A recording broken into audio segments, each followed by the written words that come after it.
Despertar Audiolivros apresenta Cartas de Cristo, Carta 3. Atenção!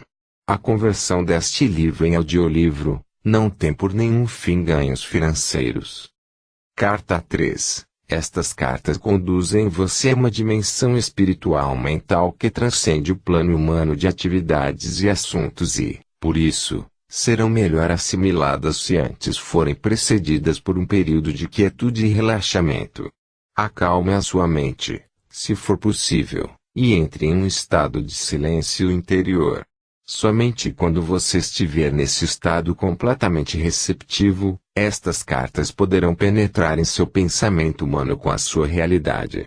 Meu ilimitado amor celestial impulsiona-me a voltar uma e outra vez para escrever à humanidade, com a intenção de que finalmente quando, como muitos, você estiver preparado para recebê-lo possua o conhecimento que lhe permitirá transcender sua humanidade e fundir-se com o Pai Consciência, o verdadeiro amor-consciência, no qual realizam-se todas as coisas generosas e preciosas. Como disse antes e quero reiterar, toda a minha missão na Terra foi impulsionada pelo amor e foi dirigida somente ao ensinamento da verdade da existência, pois sem este conhecimento não há esperança de redenção do trabalho árduo que a humanidade nasceu para suportar. Eu sei que esta afirmação trará muito pesar aos seguidores sinceros e dedicados da religião cristã e àqueles que concentraram sua fé inteiramente na pessoa de Jesus.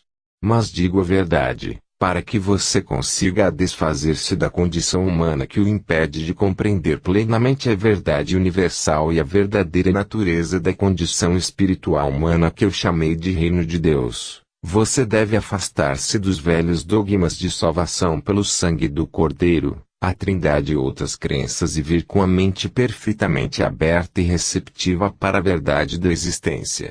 Nenhuma outra salvação é possível. Deus não pode salvar você, uma vez que, se a humanidade ignora os fatos da existência, continuará cometendo os mesmos erros terrenos até o fim dos tempos, assim criando sua própria enfermidade e miséria.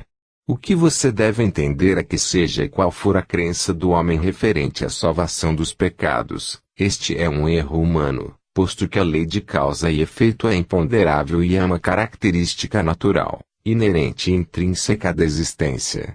Não se pode separar os efeitos da causa e nem se pode apagar a causa e continuar tendo os efeitos. Esta é a verdade, em cada nível do ser. Agora você pode estar suficientemente avançado em seu pensar para poder receber a seguinte verdade fundamental referente à sua existência terrena. A lei de causa e efeito, o semear e colher, é o efeito visível do que você conhece por eletromagnetismo e ninguém que tenha qualquer conhecimento de ciência poderia esperar que Deus deixasse de lado as leis do eletromagnetismo, as quais são atividade, ligação, rejeição.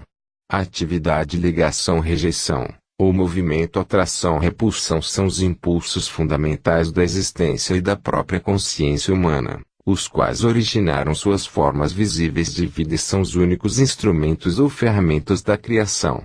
Eles são responsáveis pela formação da substância ou matéria, pelo desenvolvimento das formas individualizadas e, finalmente, pela própria personalidade em todos os entes vivos. Em razão de que estas leis são fundamentais para a sua existência individualizada, é impossível evitá-las.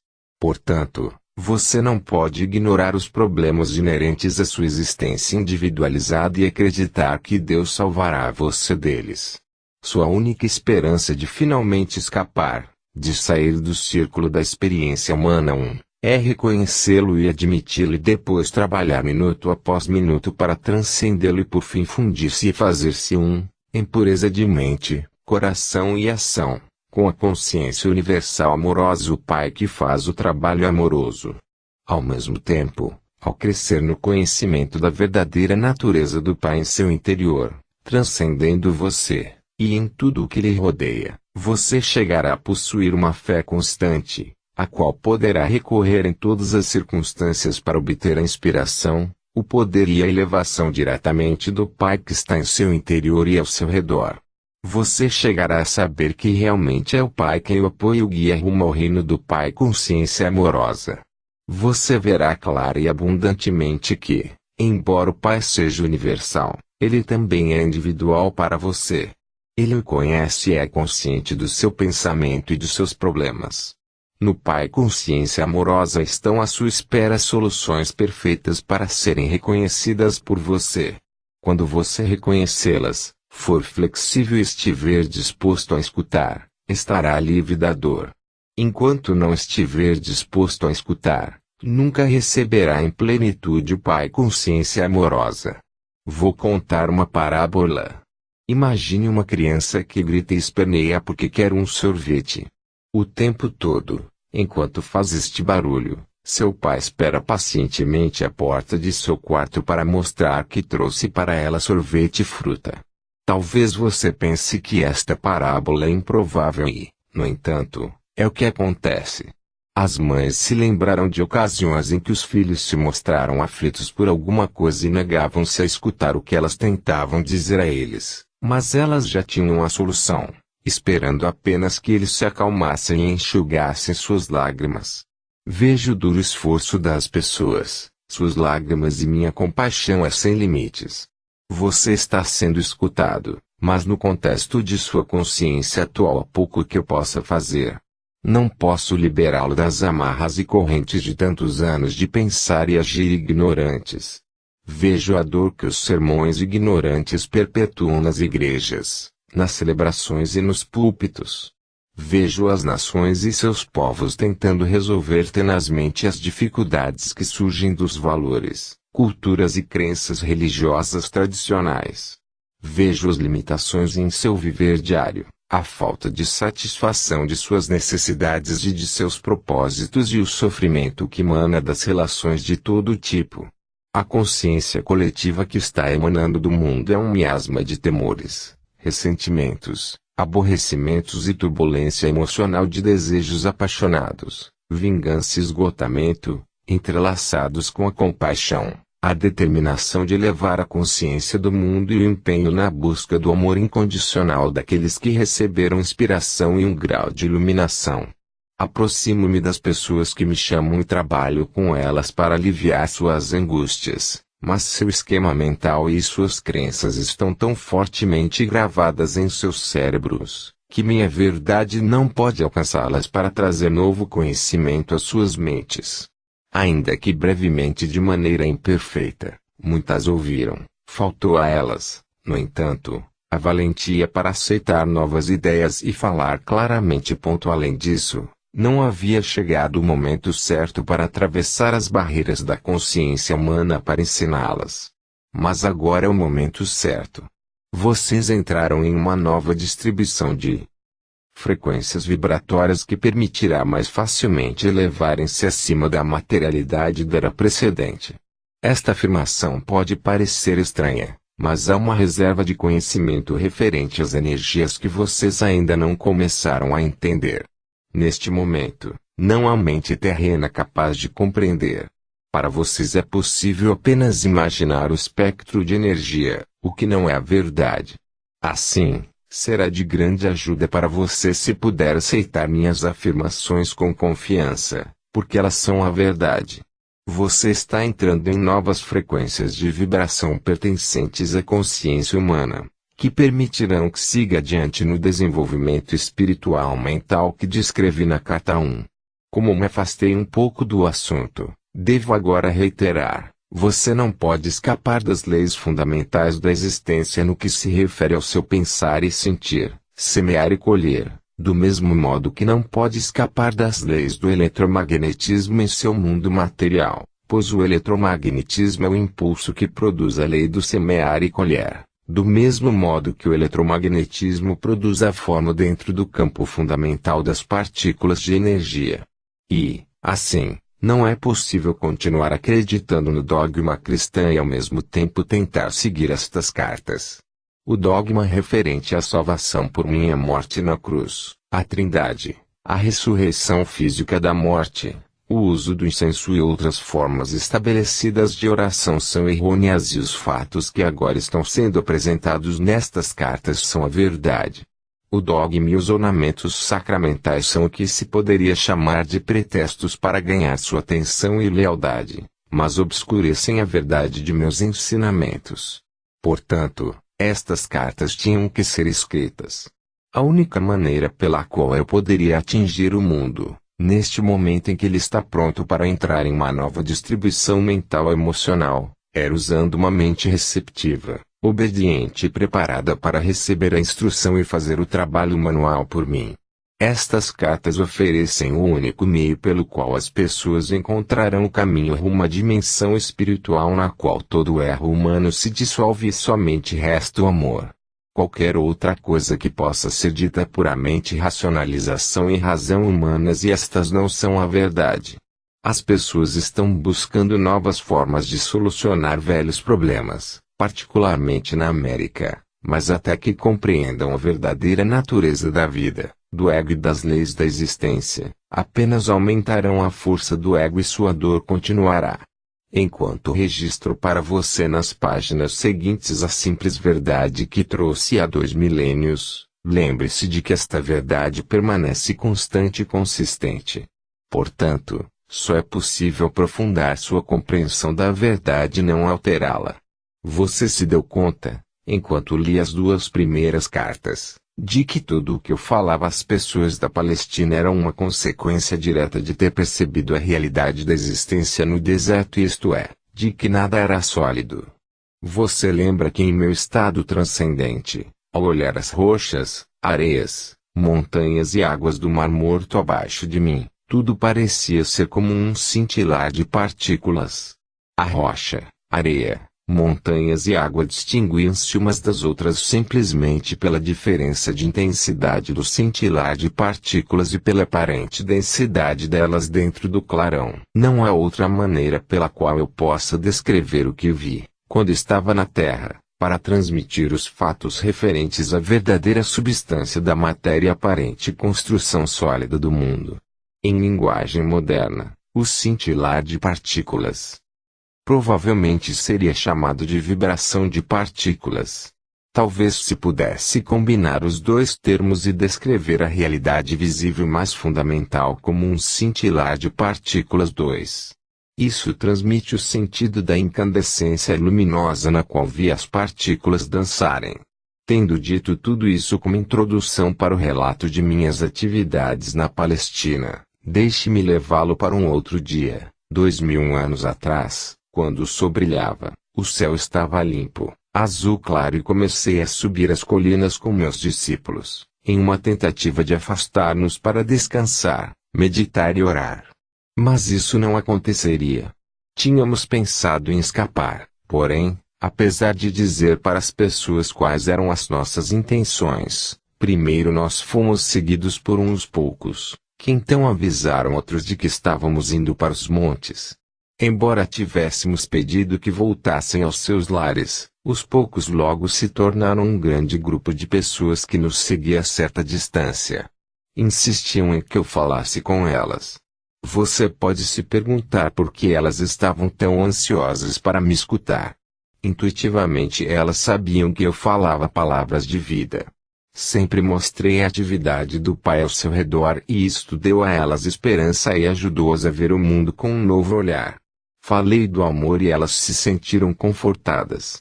Foi por isso que pude dizer, sabendo que elas me entenderiam e que estariam de acordo comigo, venha a mim você que está cansado e oprimido e darei a você descanso. Meu jugo é suportável e minha carga leve. Elas sabiam que, quando eu pronunciava estas palavras, o que fazia com frequência, estava comparando as regras e leis dos líderes judeus com a verdade que estava apresentando ao povo. Então, quando as pessoas me suplicaram que ensinasse, o que poderia fazer se não sentar-me sobre uma rocha logo acima delas e ensinar? Decidi que se elas tinham vindo de tão longe para ouvir-me, escutariam algo que recordariam e possivelmente falariam disso durante a vida toda. Eu sabia que, apesar de tudo o que tinha dito a elas acerca do Pai e o Pai Amor, ainda tinham medo de que Deus as rejeitasse. Embora eu tenha tentado ajudá-las a compreender que o Pai de quem falava não era o Deus personalizado que elas adoravam, Sabia muito bem que estavam confusas. Mesmo tendo dito uma e outra vez que o pai estava em seu interior, continuavam preocupadas sobre receber um castigo vindo do alto por acreditarem em minhas palavras. O que deveria ensinar naquele dia? Perguntei ao pai. Então observei as cabras e as ovelhas que estavam pastando na colina sob o vigilante cuidado de seu pastor, e a mensagem para esse dia me veio ao espírito. Levantei-me e falei para que se ouvisse minha voz até o fim da multidão. Vejam estas ovelhas e cabras pastando nas colinas. As ovelhas estão num lugar e as cabras em outro. Observem as ovelhas. São pacientes e pacíficas entre si, mesmo quando estão apertadas num canto do curral. Pastam tranquilamente, nunca reclamam o terreno que não é seu, deixam o pasto curto, mas não o estragam, o que permite que a grama se recupere depois de passarem por cima dela. E o que é mais importante, escutam a voz do seu pastor. Portanto, ele cuida bem delas. Ele as guia para os melhores pastos e dorme junto a elas durante a noite, para que não sejam atacadas por cães e ladrões. Agora olhem as cabras, como brigam e saltam sobre as pedras e entram em lugares difíceis ou perigosos. Devoram as sarças e a folhagem das árvores. Elas são espoliadoras. Se não fosse por sua utilidade para o homem, não haveria outro lugar para elas a não ser ficarem amarradas o dia todo ou serem enviadas para o deserto. Vejo-os aí embaixo e sei que no meio de vocês há muitas ovelhas e que também há muitas cabras. Houve alguns murmúrios aborrecidos, mas, em geral, as pessoas se davam empurrões e puxavam o cabelo uns dos outros, apontando as cabras, rindo e concordando com a cabeça. Era bom vê-los rir e assim continuei. Vocês podem reconhecer as ovelhas pelos seus lares, pelo modo como convivem com os vizinhos e como são vistas por toda a comunidade. Assim também vocês podem reconhecer as cabras. É possível que elas tenham muitos amigos. Houve um forte clamor da multidão, não ou, seguido de muito riso. O pastor segue as cabras e cuida delas, ou elas têm que se cuidar sozinhas e chegar por si mesmas em casa à noite para ser ordenhadas. De novo a multidão ria e respondia de maneiras distintas, algumas muito engraçadas e engenhosas. E assim é com aqueles que são ovelhas e aqueles que são cabras. Vocês recebem a proteção do Pai se são ovelhas e não são protegidos se são cabras, porque vão teimosamente seguindo seus próprios desejos todos os dias e possivelmente deixando atrás de si um rastro de destruição. Digam-me, o Pai pode proteger aqueles que são cabras? A multidão estava em silêncio, mas escutando atentamente. Vocês dirão então que o Pai está zangado com as cabras e não as protegerá, ou dirão que, assim como o pastor cuida das suas ovelhas e cuidaria das cabras se elas permitissem, o Pai ama as ovelhas e as cabras da mesma forma, mas não pode protegê-las igualmente por causa do comportamento natural das cabras. Considerem também os hábitos de alimentação das ovelhas e das cabras. As ovelhas se contentam comendo somente a erva para a qual seus estômagos estão perfeitamente preparados, mas as cabras comem qualquer coisa que encontram e não respeitam sua constituição. O mesmo acontece com aqueles que não cuidam do alimento de suas mentes, pois não têm nenhuma meta fixa ou propósito claro.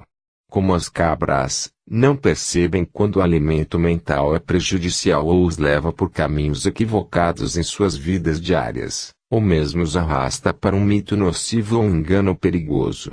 Eles vão sem rumo, recolhendo o equivalente mental de sarças, sapatos velhos, pedaços de pano, folhas, cardos ou ervas daninhas, porque falta a eles bom senso. Um homem perguntou, Mestre, e se uma pessoa é uma ovelha, comete um erro e se vê numa confusão, o pai abandonará? Respondi com outra pergunta, o que faz o pastor se uma de suas ovelhas cai num buraco, ou escorrega por um barranco, ou se vê aprisionada nas sarças? Eu digo, o pastor deixa o rebanho e rapidamente vai buscar a ovelha perdida e não abandonará até que a traga de volta sã e salva. Assim acontece com o Pai. Nenhuma ovelha pode evitar enganar-se de uma ou outra maneira, mas não duvide de que o Pai logo atenderá ao seu balido e a resgatará. E se uma cabra começar a comportar-se como uma ovelha e atender à voz do pastor, então ela também estará sob a proteção do pastor e será cuidada da mesma maneira que as ovelhas. Assim é com vocês e o reino do céu, o reino de Deus. Várias vozes elevaram-se, pedindo-me que ensinasse o significado do reino de Deus. O que estou dizendo a vocês não é o mesmo que ouviram de qualquer outro profeta em qualquer tempo. Não tentem entender o que digo pensando no que disseram seus mestres. Eles podem somente repetir o que está nas Escrituras e não possuem nenhum conhecimento pessoal do reino de Deus ou do céu. Deus não está contido em nenhum lugar, mas está em todas as partes, como estão os céus e o ar sobre vocês. A Santa Palavra pronunciou a verdade quando disse: em Deus você vive, se move e tem o seu ser. Pois o reino de Deus está acima, ao redor e também dentro de vocês, e vocês podem entrar no reino de Deus. As pessoas exclamavam com impaciência: mas, o que é isso? É um estado de mente e de coração no qual você está plenamente possuído por Deus seu Pai. Quando você está nesse estado, o Pai é a cabeça de seu corpo e dirige tudo o que você faz e toda a sua vida. Algumas pessoas resmungavam: como isso é possível? É possível estar tão vazio de desejos egoístas, inimizades, raivas, ciúmes, cobiça, de desejos de vingança, que somente Deus fique no controle de sua mente e de seu coração. E depois, o que acontece? Perguntou uma mulher. Então você entra no estado de ser que é dirigido por Deus. Isto é totalmente belo e glorioso. É amor, é generosidade, é cuidar dos demais como cuida de si mesmo, e não julgar, pois você aceita os outros tal como são, sabendo que também são filhos de Deus e que estão igualmente sob o cuidado do Pai. É felicidade sem medida, impossível de descrever, é sentir alegria pela beleza do mundo, é vida sem limite e energia aumentada, é saúde e é a satisfação de cada uma de suas necessidades mesmo antes de tê-las. Porque os rabinos não nos contam estas coisas? Diziam várias pessoas reclamando. Porque só eu vi o Pai, somente eu sei como se fizeram o mundo e as leis da existência. E porque eu sei todas estas coisas, vocês podem vir a mim e perguntar-me e eu revelarei tudo o que me foi dado. Digo a verdade àqueles de vocês que creem, compreendem e buscam colocar minha palavra em prática, a cada dia serão salvos da tribulação que a humanidade suporta. Vocês sofrem porque não entendem como foram criados e os verdadeiros propósitos para o qual nasceram. Vocês nasceram para serem filhos e herdeiros do Pai. Mas vocês viram as costas a toda a glória do reino e tentam encontrar prazer nas coisas terrenas. Enquanto fizerem isto, nunca encontrarão o reino de Deus, não entrarão no reino dos céus. Como entraremos no reino? Eu já disse. Vocês entrarão no reino dos céus quando se arrependerem de tudo o que vocês são em seus corações e mentes. Quando vocês levarem sua maldade ao Pai e pedirem perdão e força para serem limpos de seus pensamentos, palavras e atos malignos e finalmente os abandonem todos, então poderão ter certeza de que estarão prestes a encontrarem o reino dos céus. Quando alcançarem isso, perceberão que sua atitude para com os outros estará mudando, pois o Pai estará fazendo o seu trabalho amoroso em seu interior. Vocês estarão livres das correntes e amarras dos desejos e atos malignos que antes os aprisionavam e os faziam cativos no mundo. Mais do que isso, compreenderão que o Pai satisfaz todas as suas necessidades. Uma mulher exclamou: Mestre, tenho uma necessidade agora mesmo, tenho fome. As pessoas riram, mas então várias vozes uniram-se à sua, dizendo: Estamos com você há muitas horas, nos fez andar e andar antes de consentir em nos ensinar. Nós demonstramos que somos boas ovelhas. Não nos ajudará a saciar nossa fome. Percebi que diziam a verdade e senti uma profunda compaixão para com elas.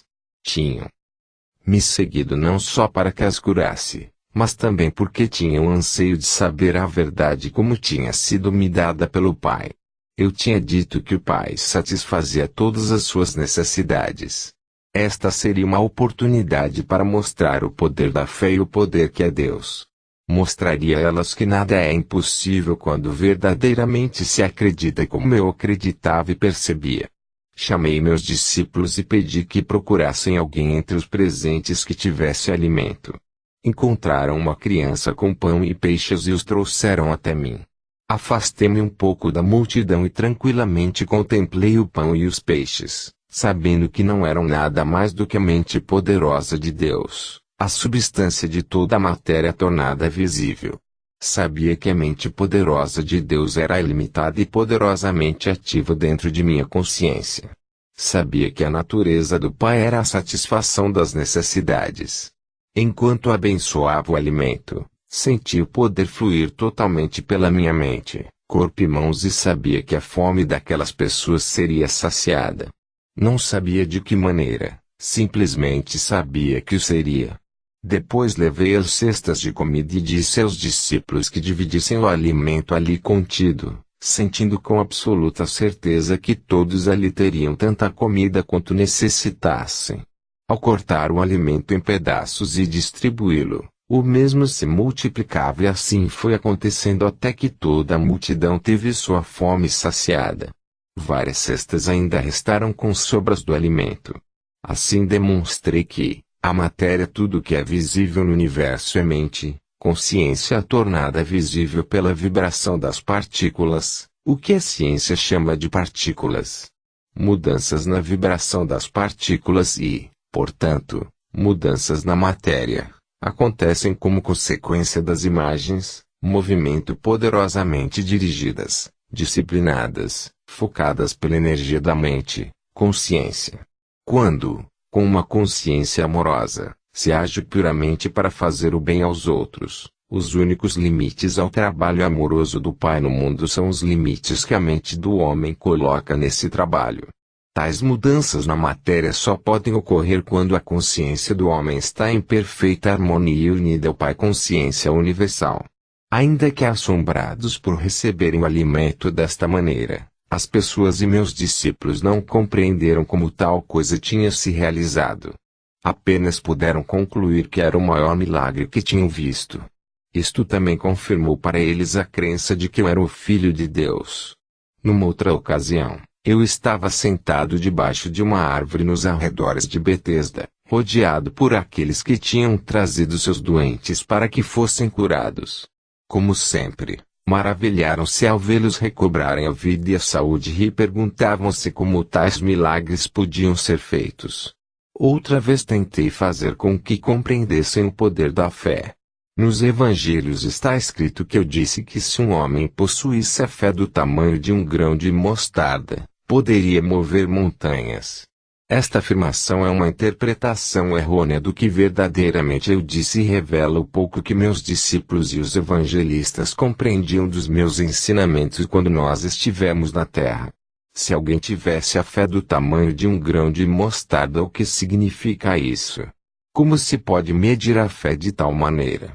Fé é fé. É um poder de total convicção que toma conta da mente e não pode ser submetida a um tamanho.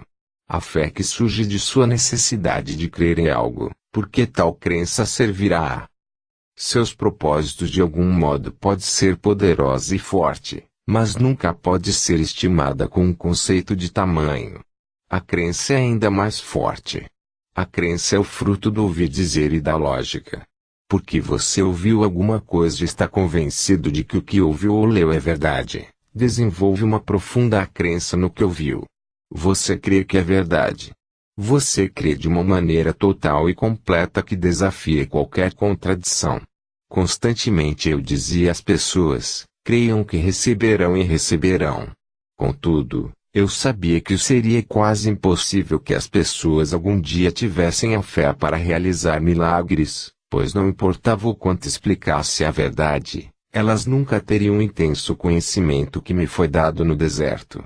Mas agora relato em alguma medida a história de minha permanência na Terra, na Palestina, com a intenção de que você, meu leitor, comece a perceber e a compreender o conhecimento que me foi dado durante minha iluminação.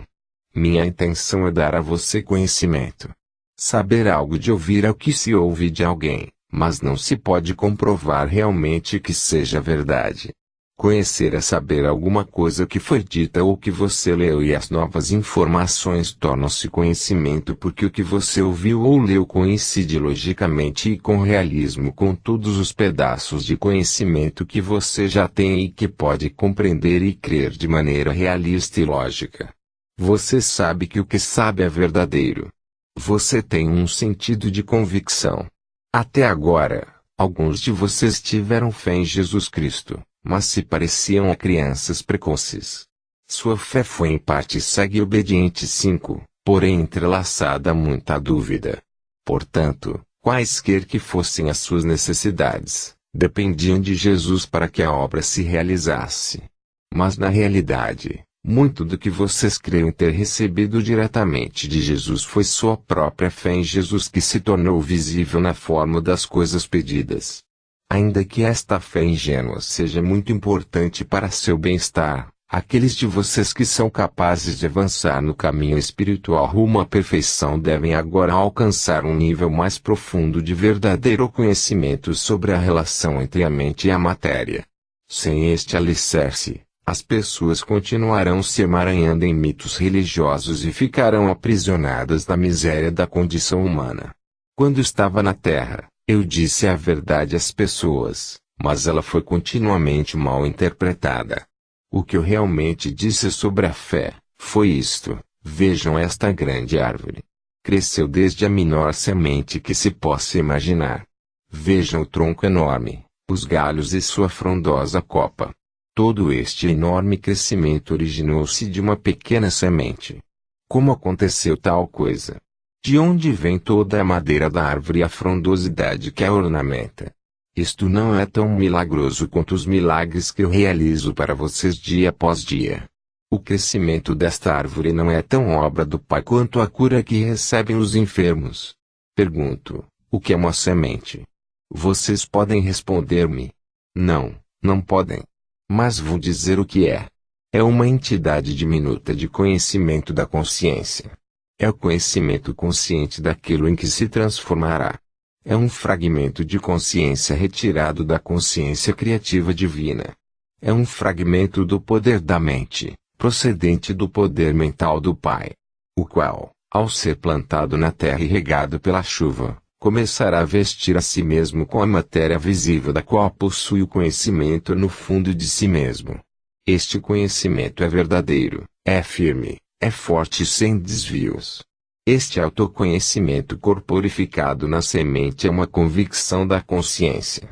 Todas as formas de vida surgem deste conhecimento unidirecionado de uma convicção na consciência.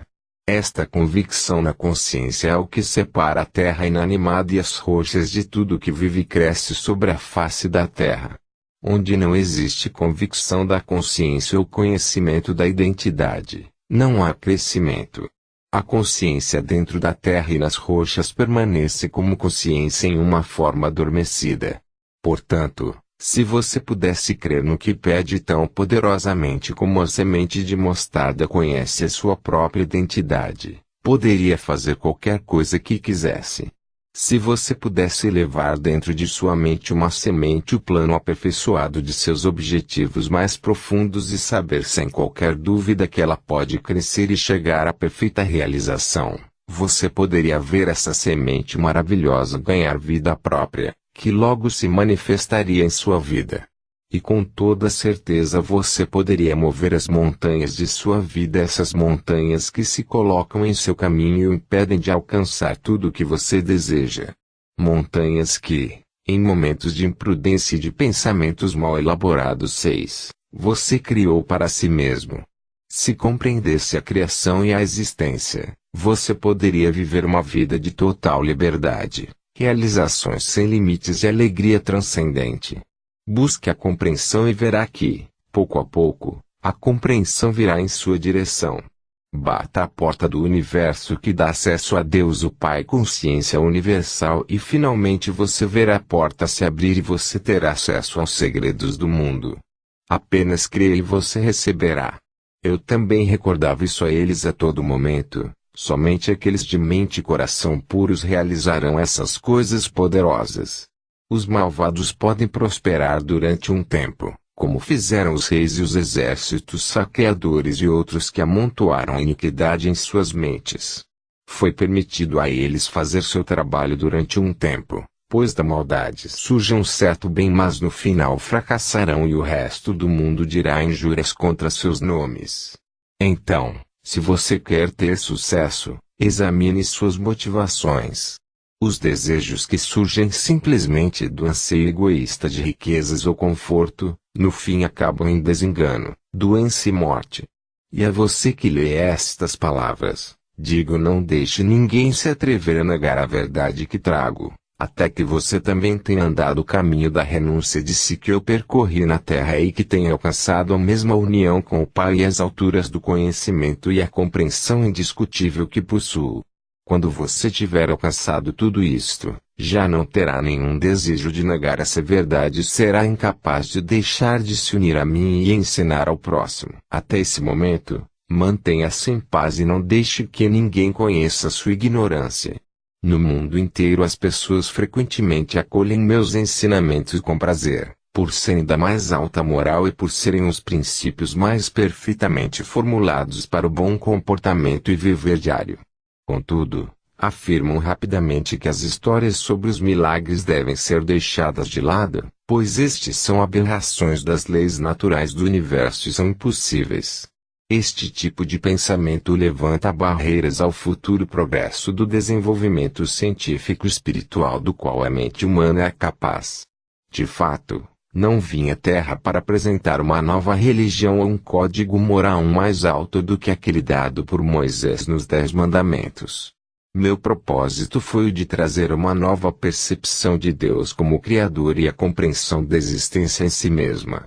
Deste conhecimento deveria surgir uma nova forma de viver. A atitude correta para com minha missão na Terra neste terceiro milênio é a de reconhecer que os milagres que eu realizei estão mais além da capacidade do ser humano médio neste momento.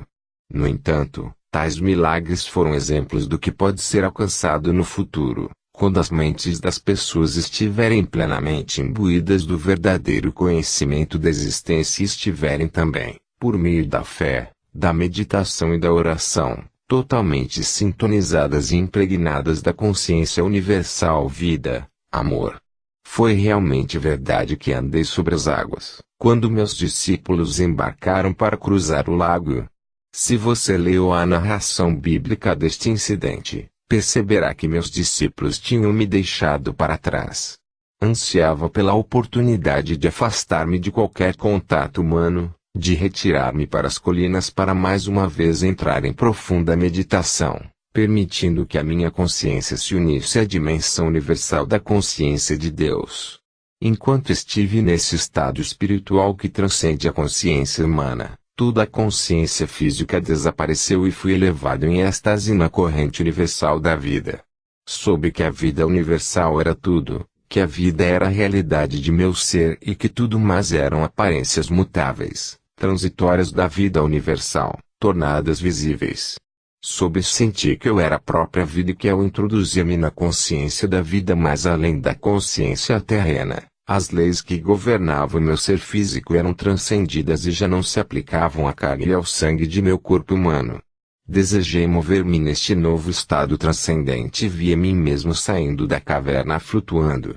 Vi meus discípulos no lago e soube que estavam em aflição 7. Sem esforço desci flutuando a colina em direção à margem e, ao retomar o contato com meus assuntos humanos habituais, no caso os meus discípulos, encontrei-me repousando sobre as águas. No entanto, ainda estava no estado em que percebia plenamente que eu mesmo era vida individualizada e, portanto, que meu corpo estava banhado pelo poder vital que continuava me deixando mais leve e transformando a estrutura atômica de meu estado físico. Você deve entender que ouvir e pensar no estado de consciência humana e ascensão à compreensão transcendente da vida universal, quando a consciência pessoal já está afastada da condição corporal e plenamente fundida no Pai consciência universal, pertencem a duas dimensões totalmente diferentes do ser. A consciência humana pode receber inspiração do Pai Consciência Universal, mas a inspiração que se recebe se mistura à condição humana e frequentemente é mal interpretada, segundo o conhecimento armazenado que já controla o cérebro e, portanto, os próprios processos mentais. Lamentavelmente, a inspiração que você recebe é contaminada e distorcida por suas atuais crenças fortemente arraigadas. Considere que o estado de percepção e compreensão transcendente emerge, da condição física. O cérebro já não está no controle. Já não possui influência sobre o estado de percepção transcendente que é a verdade essencial. Esse estado já não é mais controlado ou afetado pelas crenças humanas. Esse é um estado de o que realmente é, que está por trás da manifestação visível da existência, em vez de estar na dimensão humana de o que se acredita que a existência é. É nesse estado de consciência transcendente que os milagres não são mais do que o trabalho normal da lei universal. Antes de continuar com esta narração de minha vida sobre a Terra, quero destacar novamente que tudo que há no universo é um estado de consciência particular e individualizada tornada visível. Tive que descer do meu atual estado de consciência de amor universal para experimentar de novo minha vida na Terra, que continua impressa de maneira duradoura na energia da consciência do mundo em si, a qual remonta ao momento de sua criação. Você deve compreender que, quando deixei meu corpo na Palestina, deixei para trás tudo o que pertencia àquela vida. Tinha cumprido minha missão. Portanto, quando morri na cruz fui libertado, fui elevado em luz gloriosa para participar da luz, para ser a luz e para regozijar-me na luz, que é amor universal, vida, beleza, harmonia, ventura e êxtase. Mover-se entre diferentes níveis de consciência não é tarefa fácil ou agradável. É somente porque minha missão na Terra não ficou completa, quando morri na Palestina, que volto agora para ajudar você a preparar sua entrada na nova era, uma fase nova da existência individualizada na Terra. Talvez você compreenda o que quero dizer com o desconforto deste empreendimento, se tentar recordar-se de alguma profunda tristeza que sentiu em sua vida e puder observar que sua reação atual possui quase o mesmo grau de tensão e estresse emocional da ocasião em que tal acontecimento se deu. Refletir sobre algum sofrimento ou tristeza passada trará a você vontade de chorar.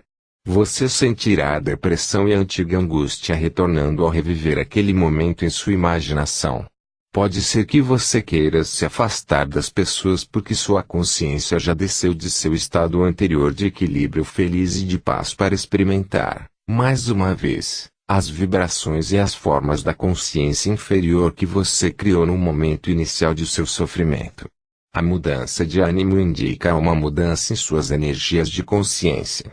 Uma elevação das vibrações de consciência trará a você uma elevação mental, emocional e física e fará com que você se sinta feliz. Uma redução de suas energias de consciência rebaixará o funcionamento de todo o seu sistema e você sentirá que uma depressão se inicia ou, ao menos, uma queda do otimismo que sentia anteriormente. Estou explicando um fato da existência. Seu universo inteiro manifesta as diferentes frequências de vibração das partículas de energia da consciência. Ao moverem-se as frequências para cima ou para baixo, de um nível para outro, também as estruturas físicas e visíveis manifestam níveis de energias diferentes. Isso produz uma mudança nos padrões mentais e emocionais e da aparência. Ao descer do meu estado de consciência para voltar a entrar nas condições de meus tempos na Terra, o que me move é tão somente o meu amor pela humanidade. Faz 2000 anos que os cristãos estão revivendo o trauma de minha crucificação. Alguns, inclusive, experimentaram o estigma, que nada mais é do que uma resposta emocional histérica e mórbida àquilo que acreditam que suportei. Essas pessoas se superexcitam até viverem picos emocionais próximos ao frenesi, imaginando a angústia dos meus sofrimentos antes de minha morte. Sua gratidão emocional pelo que suportei lança-os em um estado de estresse físico. Isso está sendo escrito num dia de Sexta-feira Santa e vim especialmente para falar acerca de minha crucificação. Vim para dizer que você deve abandonar todo o drama referente à recordação daquele dia. Morri e isso foi, para mim, uma libertação maravilhosa. Já é tempo de que as pessoas acordem de seu longo sonho e compreendam a existência como ela realmente é e a verdade a respeito de minha crucificação, a qual esteve oculta até este momento. Na Sexta-feira Santa, ano após ano através dos séculos, pelo mundo todo, foi criado um estado de ser de consciência traumática e contaminada. Este estado está tão longe da dimensão espiritual da consciência criativa universal quanto o inferno está distante do céu. Agora escolhi reviver minha vida sobre a terra no personagem de Jesus através da mente de alguém que recebe minhas palavras. Isto tem como finalidade ajudar o mundo a avançar rumo a uma nova fase de desenvolvimento espiritual, mental. Por isso, peço àqueles que possam receber minhas palavras que abandonem esta prática de recordar minha morte e de exercitar a abnegação física durante o jejum da Quaresma para recordar meus 40 dias no deserto. Como você pode perceber pelo que digo, meus dias no deserto foram de grande felicidade e bem-aventurança espiritual. Muitos acontecimentos de grande significado espiritual ocorreram justamente antes de minha morte. Eles são exemplos magníficos das grandes leis cósmicas em ação dentro de sua dimensão de existência. Agora estou lhe dando uma breve narrativa desses acontecimentos importantes. Meu propósito é o de iluminar completamente sua mente e dar conhecimento mais além de qualquer conhecimento recebido por qualquer outra pessoa em seu universo. Quando comecei a preparar os meus discípulos para a minha morte que se aproximava, tive uma tarefa terrivelmente difícil. Custava muito a eles conter o choque e o assombro. Pensar que eu seria crucificado como um criminoso comum era repugnante, inexprimível e, além disso, não queria me perder de vista. Tinha-os chamado para seguir-me e abandonar suas vidas, as quais tinham sido bastante prósperas. Tinham abandonado suas famílias e seus lares para refazer suas vidas ao meu lado e de meu trabalho. Tinham se orgulhado de meu caminhar pelas cidades. Tinham estado dispostos a juntar-se a mim e eram conhecidos como meus discípulos, apesar da rejeição e a dura crítica dos líderes religiosos. E mais ainda, amavam-me e respeitavam-me tanto pela forma como eu vivia meus próprios ensinamentos como pela maneira como curava tantas pessoas com compaixão e pelo consolo que trazia às suas vidas desventuradas. Acreditavam verdadeiramente que eu era o Filho de Deus. Como o Filho de Deus podia acabar na cruz? Perguntavam-se. Aumentava o espanto com cada pergunta. Era impensável. Sentiam que um tremendo vazio se abria diante de suas vidas. Uma enorme cratera na terra onde pisavam e uma vasta extensão de instabilidade e de falta de propósito dentro deles mesmos. Não se atreviam a contemplar a minha futura crucificação da qual eu falava. Tal acontecimento destruiria tudo aquilo em que tinham acreditado com todo o seu coração. Desta maneira, meus discípulos resistiam muito fortemente ao que eu tentava dizer e afirmavam repetidamente que tal coisa nunca poderia ocorrer. Agi com firmeza contra suas teimosas negativas e finalmente sentiram-se obrigados a silenciar seus argumentos e aparentemente aceitar que tal coisa poderia ser possível. Disse a eles que depois de minha morte me veriam de novo e que esperava que continuassem o trabalho que eu tinha começado. A dor e as discussões que eu tinha provocado entre meus discípulos também me afetaram profundamente. Não era tarefa fácil ir a Jerusalém, onde o meu destino me esperava. Acima de tudo, perguntava-me se estaria à altura daquele grande desafio para a resistência. Seria capaz de transcender a condição física e entrar no Pai Consciência Universal e ali ficar até morrer? Às vezes eu me sentia profundamente assustado diante do Calvário, mas não me atrevia a revelar esse temor a meus discípulos. Assim, comecei minha última viagem em direção a Jerusalém com grande confusão de sentimentos. Por um lado, estava cansado de curar, Falar e ensinar as pessoas que me escutavam boquiabertas e não tinham nenhuma real compreensão do que eu tentava dizer. Tinha pensado que meu conhecimento tornaria as pessoas capazes de sair de sua miséria e, pelo menos, estabelecer contato com o Pai e obter um vislumbre do reino dos céus. Não havia nenhuma evidência de tal despertar espiritual nem mesmo entre meus discípulos. Meu desapontamento e sentido de fracasso trouxeram-me contentamento ao pensar em abandonar a vida terrena rumo à gloriosa existência que sabia que me esperava depois da morte. Ao mesmo tempo, perguntava-me como poderia suportar a dor da crucificação.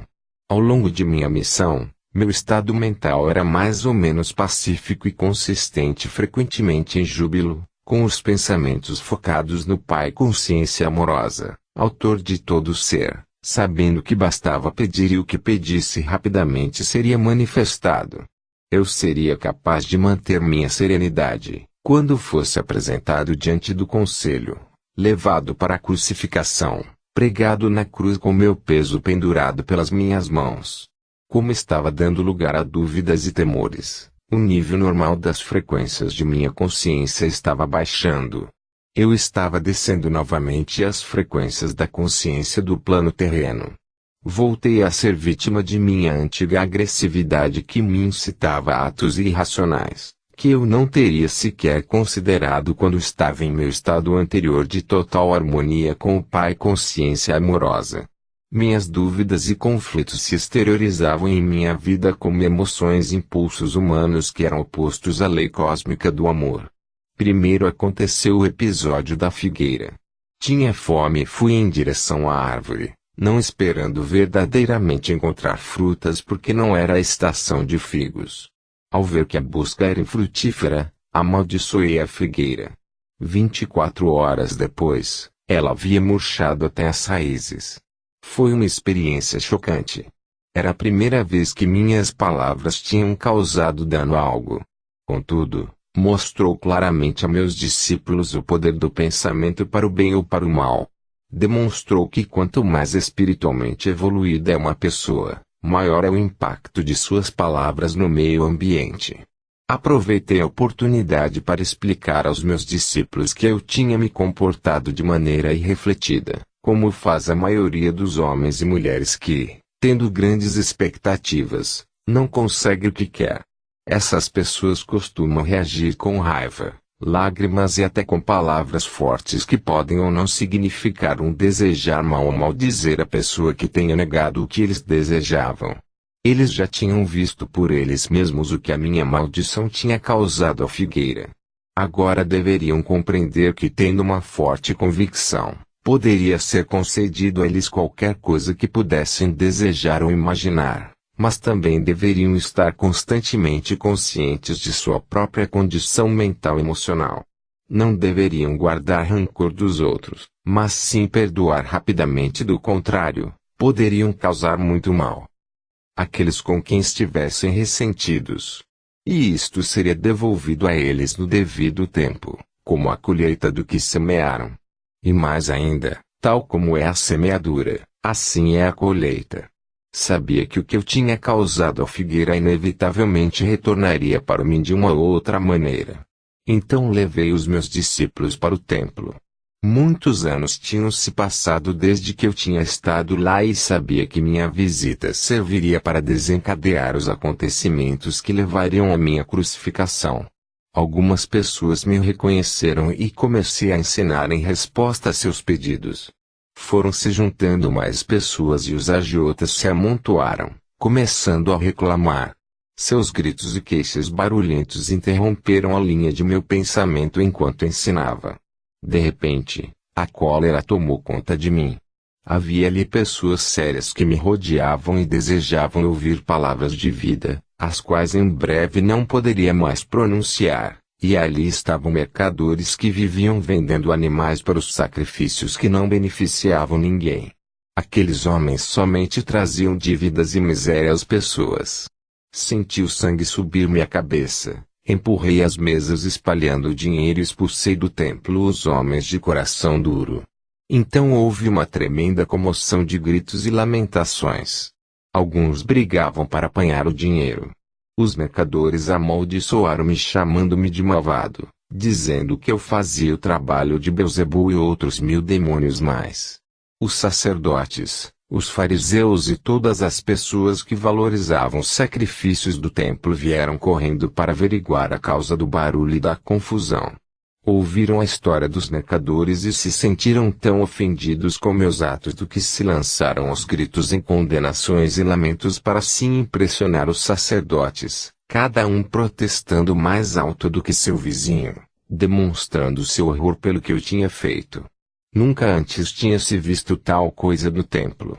Até mesmo aqueles que antes tinham me escutado estavam incomodados pela minha obstinação e se perguntavam que tipo de homem eu poderia ser. Estavam juntos vendo os acontecimentos quando os sacerdotes e fariseus se aproximaram e os convenceram de que eu tentava destruir tudo aquilo no que acreditavam, pregando um Deus falso, totalmente contrário a qualquer coisa que tinham ouvido falar nas sinagogas. Os sacerdotes passaram eles a sua própria raiva ultrajada e convenceram-nos de que meu pecado também os contaminaria, se continuassem a dar ouvidos às minhas loucuras. Aos poucos, as pessoas se convenceram de que eu era uma má influência e que deveriam afastar-me do caminho antes que eu pudesse transtornar a paz do país e atrair a ira do governador romano sobre toda a Palestina. Meus discípulos, envergonhados pelo que eu tinha feito, sigilosamente deixaram um lugar e esconderam-se entre as ruelas a alguma distância do templo. Quando mais tarde regressaram para onde eu estava, demonstraram claramente que estavam profundamente incomodados com meus atos. Perguntavam-se se eu tinha perdido o juízo, ou se tinha ficado louco profetizando minha morte e depois fazendo aquelas coisas que provavelmente a provocariam. Foi nesse momento que Judas, aquele que nunca havia abandonado verdadeiramente suas crenças judaicas, começou a duvidar de que eu fosse verdadeiramente o Messias. Fazia 3 anos que eu ensinava o povo e não se via nenhum sinal de que o domínio romano se enfraquecia. 3 anos e as pessoas não estavam mais perto da felicidade que eu havia prometido. E agora parecia que estava a ponto de converter-me num perturbador da paz, fazendo cair a ira de Roma sobre suas cabeças. Judas ficou sabendo que o sumo sacerdote judeu queria se desfazer de mim e então ofereceu seus serviços para me identificar, quando assim fosse pedido. Quando foi a hora de celebrar a Páscoa com meus discípulos, organizei uma ceia com todos reunidos num grande salão. Sabia que aquela era a última vez que comeria na terra. Não desejo voltar profundamente à consciência daquela noite. Senti grande tristeza por ter que deixar meus discípulos que tinham me servido tão bem. Com a tristeza, todos os meus temores e conflitos reapareceram. Tive momentos de profunda autopiedade. Senti que ninguém compreendia o que havia procurado fazer pelo meu povo e o sacrifício que estava disposto a fazer por ele. João estava contando uma expressiva história sobre a última noite dos israelitas no Egito, antes de escaparem para o deserto. Falava das instruções de Moisés ao chefe de cada família para que matassem um cordeiro sem mancha, que o cozinhassem de certa maneira e pintassem com aquele sangue as portas das moradias israelitas, porque naquela mesma noite viriam os anjos para matar todos os filhos primogênitos dos egípcios e o seu gado. Com vivacidade, recordou a agitação dos egípcios ao despertarem e encontrarem o primogênito de cada lar ensanguentado, sem que nenhum tivesse se salvado. Era o tipo de história horrível que eu rejeitava por não ter nenhum valor para a pessoa que buscava a verdade espiritual mais elevada. Eu me perguntava até que ponto meus discípulos realmente tinham entendido quando eu falava de seu Pai Celestial e seu amor por toda a humanidade. Como podiam entusiasmar-se com o pensamento de anjos matando os primogênitos dos egípcios quando eu tinha dito com toda clareza que Deus, o Pai, era amor. Mas os judeus sempre haviam se preocupado com o derramamento de sangue para redimir seus pecados. Até mesmo Abraão, o fundador da nação israelita, convenceu-se de que devia levar o seu único filho ao deserto, matá-lo e oferecê-lo em sacrifício a Deus. Um pensamento pagão e revoltante. Pensei nos sacrifícios de animais no templo. Amando a todos os seres vivos da criação como eu amava, esta prática era para mim uma abominação. E agora eu estava a ponto de ser levado para a morte porque tinha me atrevido a pronunciar as palavras da verdade. E quando considerava o tão pouco do meu conhecimento que tinha conseguido transmitir, perguntava-me por que eu tinha sido enviado em tal missão. Senti de repente um estremecimento de ressentimento e raiva se entrelaçar aos sentimentos habituais de amor para com aqueles homens. Com certo cinismo, perguntava-me que sinal poderia deixar que fosse uma recordação eficaz, para que os meus ensinamentos retornassem às suas mentes quando já não estivesse com eles. Se podiam esquecer tão rapidamente todos os meus ensinamentos sobre o amor do Pai e desfrutar a horrível história da Páscoa, enquanto eu ainda me encontrava na mesma sala com eles de que se recordariam quando morresse como um malfeitor na cruz, a mais desprezível das mortes. Depois pensei que, se o derramamento de sangue os comovia tanto, daria a eles sangue para que se recordassem de mim. Com essas reflexões irônicas apanhei um pão, parti-o, passei-o a meus discípulos e disse que o comessem. Comparei o pão partido com o futuro de meu corpo partido e pedi que repetissem partir o pão e o distribuir em lembrança do sacrifício de meu corpo para trazer a verdade sobre Deus e a verdade sobre a vida, a verdade sobre o amor. Percebendo que eu estava com um humor estranho, pararam de comer, escutaram, pegaram o pão e comeram em silêncio. O seguir, tomei minha taça de vinho e entreguei, dizendo que cada um devia beber dela, posto que era o símbolo de meu sangue que logo seria derramado porque tinha me atrevido a trazer a verdade da existência. Vi que meu tom de voz tinha tocado alguns deles. Sobriamente, cada um tomou um gole e depois passou a taça para quem estava a seu lado. Mas ainda não diziam nada. Percebiam que eu estava sério e que já não toleraria mais discussões. Então eu disse que um deles me trairia.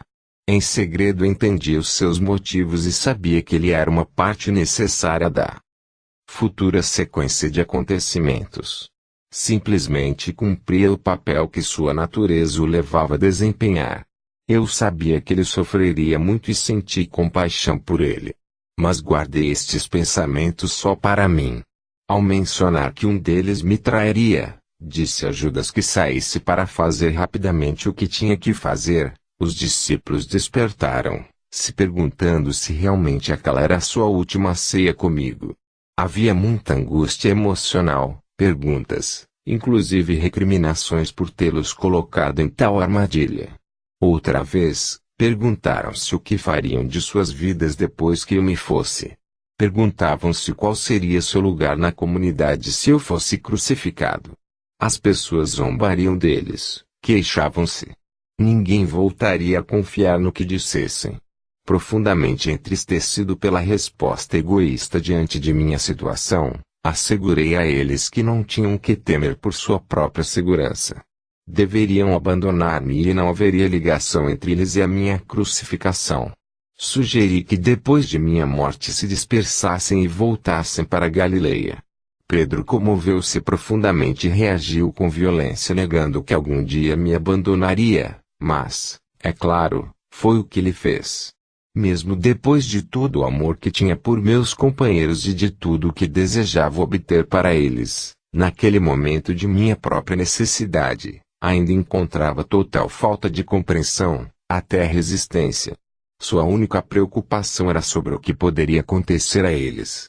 Não houve nenhuma palavra amável, oferecimento de ajuda ou angústia pela minha dura prova futura.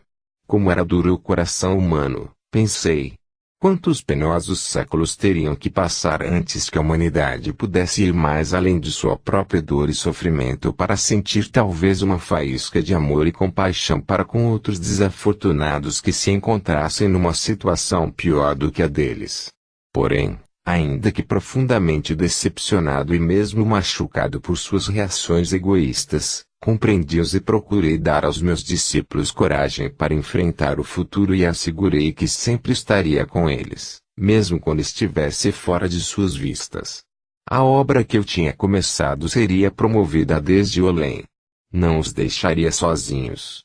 Conheceriam e sentiriam minha presença e isso os consolaria. Disse que se agarrassem à recordação do tempo em que eu tinha estado com eles. Alertei que haveria muitos que continuariam o caminho com o conhecimento que eu havia dado, mas que estranhos buscariam acrescentar a voz da tradição e da razão aos meus ensinamentos. Minhas palavras seriam tão distorcidas que, finalmente, já não revelariam a verdade original que eu havia trazido ao mundo.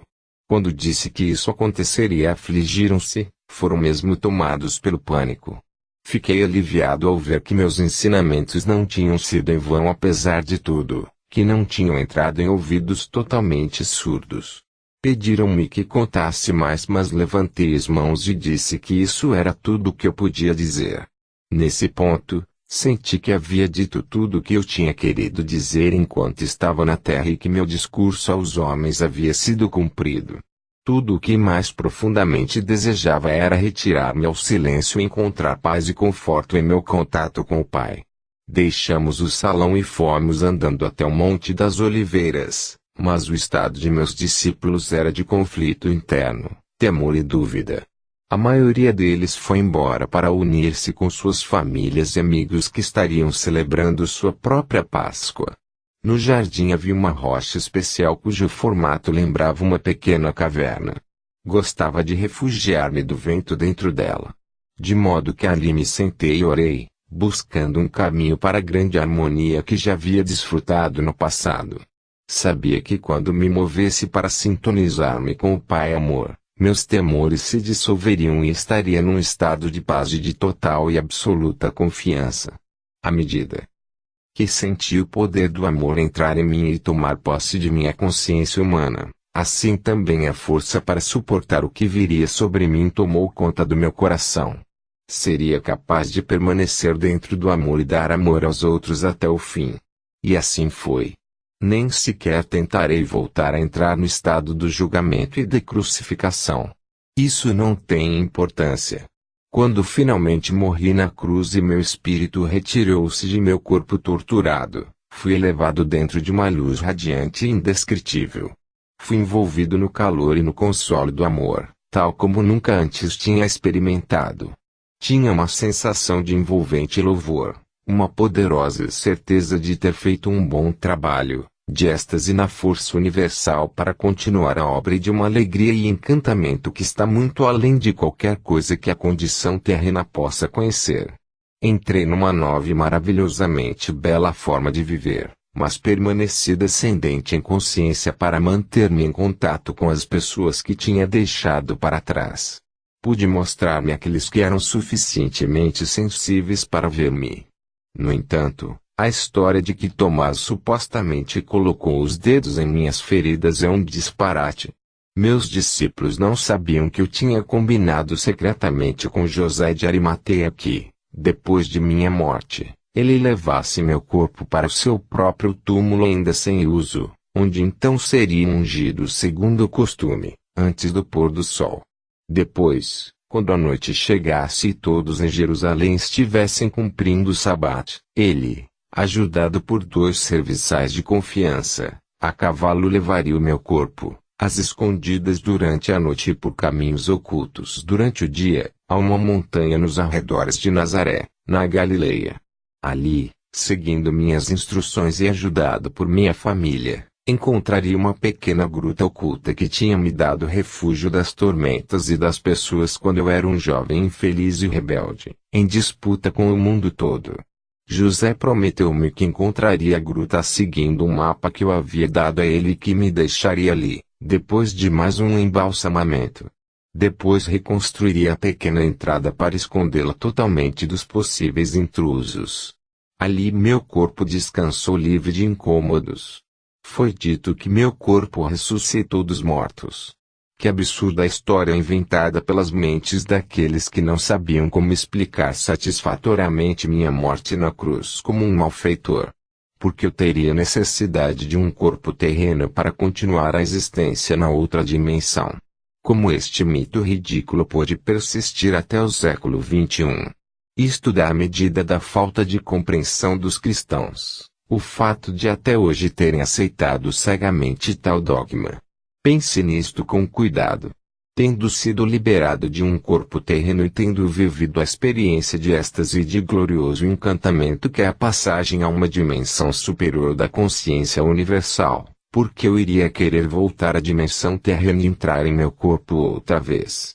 Que utilidade isso teria para mim em seu mundo e no meu? Enquanto a substância física de meu corpo durante a vida na Terra poderia ser espiritualizada quando estivesse perfeitamente harmonizada com o Pai Consciência Amorosa, meu corpo não seria um transtorno e impedimento para minhas viagens posteriores nos reinos espirituais superiores. As coisas visíveis não são mais do que uma manifestação das frequências vibratórias específicas na consciência, que produzem um cintilar de minúsculas partículas, criando um aspecto de matéria sólida. Cada substância visível possui sua própria frequência vibratória única. Uma mudança na taxa de vibrações produz uma alteração na aparência da matéria.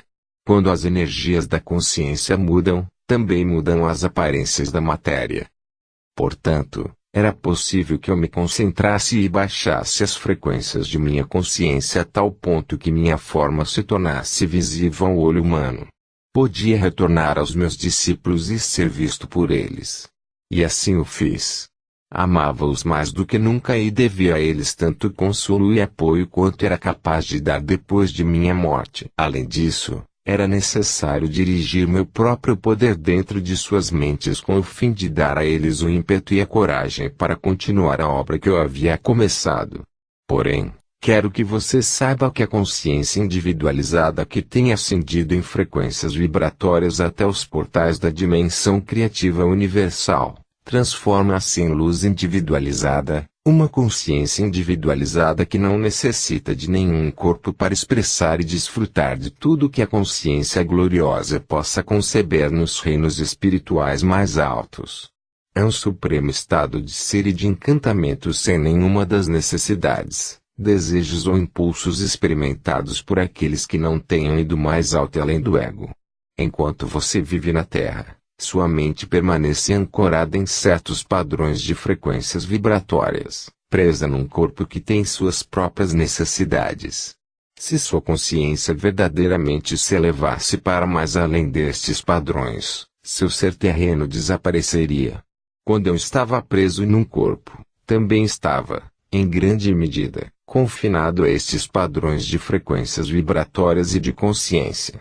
E mais, a imaginação sozinha não pode elevar-se além de suas experiências passadas e, portanto, você está confinado em seu passado, que você projeta para o seu futuro. Contudo, pouco a pouco você será guiado por aquelas mentes que são suficientemente sensíveis para entrar nas dimensões espirituais mais altas e que podem mover-se mais além dos seus atuais limites de consciência. Elas registrarão para você essas maravilhosas experiências e estados do ser mais além dos seus, aos quais você mesmo poderá aspirar. Deste modo, você irá adiante em níveis ou passos de desenvolvimento espiritual. Cada passo traz a você uma visão mais elevada do que pode ser alcançado e, a partir desta visão, você formula uma nova meta. Com esta meta sempre presente, você trabalha para purificar-se da influência contaminadora dos impulsos de ligação-rejeição da existência terrena. Passo a passo você transcende o seu ego.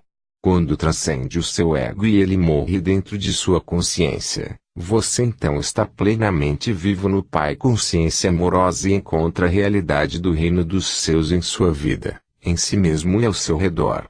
Para permitir que você alcançasse estes picos de amor, alegria, harmonia e êxtase, eu vivi, trabalhei e morri na Palestina e vim agora a você nestas cartas. Não permita que meu trabalho seja em vão nesta segunda vez. À medida que ler estas páginas, busque, medite e ore para receber inspiração. Chegará a sentir a resposta do Pai, se escutar cada dia com atenção, ouvirá a voz do Pai. Esta voz está sempre com você. Retire as barreiras criadas por sua própria vontade. Abra-se para receber a força, o poder, a inspiração e o amor diretamente do Pai Consciência Amorosa. Leia e releia estas cartas para que possam ser, finalmente, absorvidas em sua consciência. Enquanto você o fizer, estará viajando rumo à luz, e irradiará luz para os demais. Tal luz não é luz como a da eletricidade, mas sim da mesma natureza da consciência universal que descrevi para você em minha carta 1. Portanto, enquanto irradiar a luz, irradiará o amor incondicional. Você promoverá o crescimento e o desenvolvimento espiritual de qualquer outro ser vivo. Desejará alimentar e nutrir, trabalhará para promover proteção, cura e educação. Você desejará ajudar no estabelecimento da lei e ordem amorosa na qual todos poderão viver em harmonia, com sucesso e com prosperidade. Você estará no reino dos céus. Ao mesmo tempo, não se iluda. Enquanto são dados os passos para apresentar estas cartas ao mundo exterior, haverá exatamente as mesmas recriminações, a mesma condenação, os mesmos falatórios de Satanás, do diabo, como houve quando ensinei na Palestina. Ânimo, reze para ter coragem. Aqueles que suportarem até o final se elevarão por cima da confusão e da violência e descansarão na paz e na alegria do reino. Fim da carta 3.